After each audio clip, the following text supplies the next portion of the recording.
Bom dia, boa tarde, boa noite, gente, tudo bem? Aqui é o professor Arthur mais uma vez, depois desse período sem aulas em decorrência do feriado. Espero que estejam todos bem, aproveitando essa quarentena inédita. E, bom, hoje, como não podia ser diferente, nós vamos tratar das outras figuras de linguagem, as quais não couberam na aula anterior e, portanto, ficamos com elas para hoje. São as figuras de linguagem fonéticas. Para a gente começar a entender esse assunto, a gente tem que ter em mente as figuras de linguagem da semana passada. Todas elas trabalham as palavras, os sentidos, né? Em alguma esfera artística, em alguma esfera figurada, para dar novos sentidos, para dar outros significados, para explorar melhor os significados das palavras. Nesse caso de hoje, nós vamos utilizar as palavras não somente com o seu significado, mas com o som delas. Deixa de ser uma questão somente de conteúdo e passa a uma questão de forma também. Porque o som que elas emitem, a rima que elas produzem, a combinação que elas geram entre si e por si só, é o que vai dar o tom dessas figuras de linguagem que a gente vai estudar hoje. Hoje o significado é basicamente bem simples, enquanto o rico dessas figuras, desse uso, dessa propriedade, é pelo som que elas produzem. Perfeito? Para ficar mais claro, a gente começa a aula. Bom, primeiro a gente tem que ter como referência básica que rima não é uma figura de linguagem. A rima é o resultado das figuras de linguagem usadas de qualquer forma possível. A rima vai ser quando as palavras possuem sons parecidos ou perfeitamente iguais, e aí vai construir um ritmo, porque elas vão ter a mesma terminação, desculpa, e portanto vai ser mais fácil ler, vai ter um ritmo ali. Você vai esperar aquela palavra rimando com a de cima. Certo?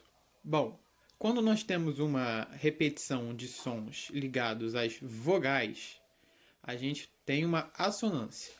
A assonância vai ser essa figura de linguagem que trata de repetições e da exploração de sons vocálicos, ou seja, sons das vogais, A, E, I, O e U, a fim de gerar algum tipo de inovação ou explorar mesmo esse som. Ele pode estar representando um outro sentido, pode estar construindo um outro sentido, como a gente vai ver mais à frente, ou somente por efeito de rima mesmo.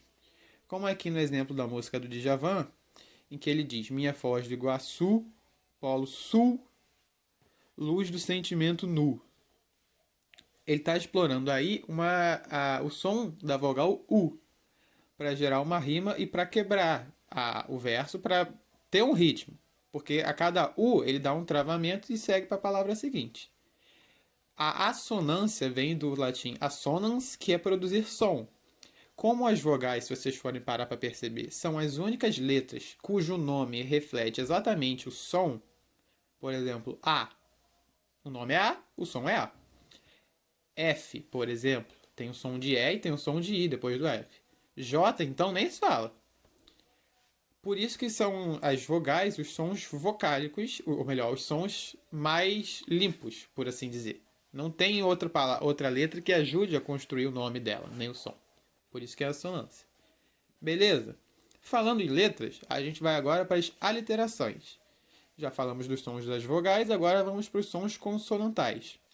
A aliteração vai consistir justamente na repetição de sons repetidos às consoantes. Como no exemplo, chove, chuva, chove sem parar, do Jorge Benjó. O que tem por trás disso? Por acaso, qual é o barulho da chuva? Se não um que se ouve ao longe da água batendo no chão. Nesse caso, a gente tem a repetição dessa consoante, que é um som de X, né, representado pelo CH, e que não somente vai trazer essa repetição, mas como essa repetição também vai evocar o próprio som da chuva. Esse som desse chiado que dá ao longe, que é quando a água bate no terreno e traz ao poema uma espécie de sinestesia, em que você ao mesmo tempo lê e ouve aquele som. Você lembra do barulho que faz a chuva quando chega na Terra. Daí é que nasce a beleza dessa figura de linguagem. Que não é somente uma rima, não é somente um uso de repetidos sons. Mas esses repetidos sons são usados para representar uma questão mais sinestésica do poema ou da música, certo? Bom, agora a gente vai para uma das mais conhecidas, que vocês podem ver em almanaques, em histórias em quadrinhos, que é a onomatopeia. A onomatopeia consiste na representação gráfica de sons de objetos, de sons de animais, de sons de fenômenos incidentais, como explosões, quedas, barulhos de portas de móveis fechando, que representam, na verdade, uma vontade de escrevê-los, uma necessidade de escrever esses sons. Como no poema que vocês podem ver aí do Vinícius de Moraes, que tem o tic-tac do relógio. Tic-tac nada mais é que uma representação em língua portuguesa. É importante destacar isso, porque em outras línguas vão ter outras representações.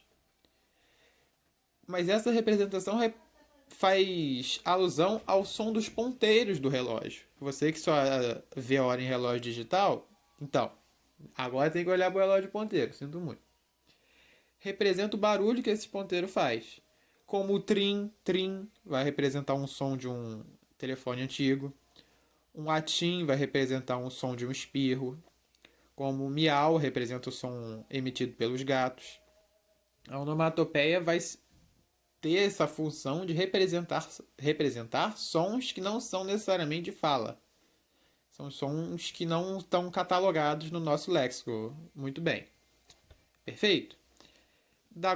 Agora a gente vai para uma das mais complexas e ao mesmo tempo mais simples, que é a paranomásia ou paronomásia, tanto faz. No que consiste essa figura de linguagem?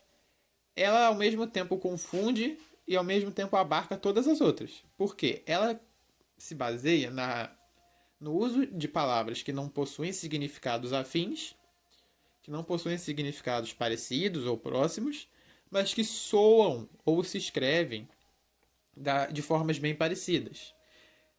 Ou tem alguma pequena diferença, ou é o mesmo som, só que representando duas coisas diferentes, como acender e acender.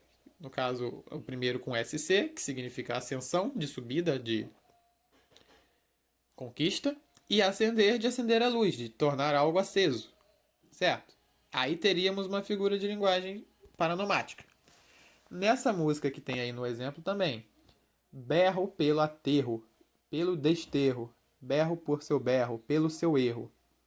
Aí o Caetano Veloso está explorando justamente o som de E, R, R, O, com um E aberto e com um E fechado, que é o E, com palavras que não têm significado parecido. Berro é um grito, né? Aterro não tem nada a ver com berro. Desterro tem a ver com aterro, mas não muito. Erro não tem a ver com nada. Ele está usando essas palavras para formar um tradicional jogo de palavras, né? Que quando a gente não sabe o que dizer, a gente chama de jogo de palavras. Que é quando a gente está justamente brincando com o significado e com o som delas. Perfeito? As figuras de linguagem, elas exigem que nós leiamos os poemas e as obras, as músicas todas, em voz alta. É importante ressaltar isso nesse momento. Leiam os exemplos, leiam os exercícios, leiam o exercício surpresa que eu deixei lá, que é um exercício de brinde para vocês, porque ao ler essas obras, essas frases, esses versos todos, vocês vão ter acesso a essas figuras de linguagem que não estão expressas só na leitura silenciosa. Elas precisam de uma leitura em voz alta, ou pelo menos uma leitura para si, mas que se fale, para você ouvir, para você sentir como que aqueles sons são produzidos, para você ver o que o autor pensou que você queria ler, ou que ele quis que você lesse, melhor dizendo. Perfeito? Bom, o gabarito dos exercícios da aula anterior vão estar lá no Drive, explicadinhos. O gabarito das questões de hoje também estão no próprio arquivo.